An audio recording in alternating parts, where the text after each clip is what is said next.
點解同一部挖礦機嘅唔同機房嘅收益爭幾倍？朋友們，如果你覺得呢條片有用，記得 like、訂閱同嘅留言區互動。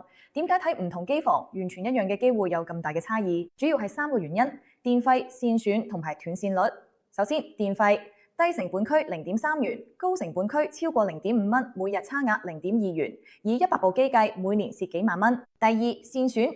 機房嘅老舊電線或者長距離傳輸會令到5%減10%嘅電力損耗，等於多付錢又唔高效。第三，斷線率，機房網絡連線唔穩定會導致5%嘅斷線率。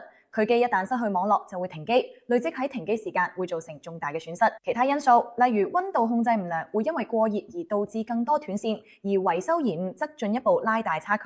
優質機房整體效率可提升20%到30%，而質素差嘅機房就容易被迫關閉。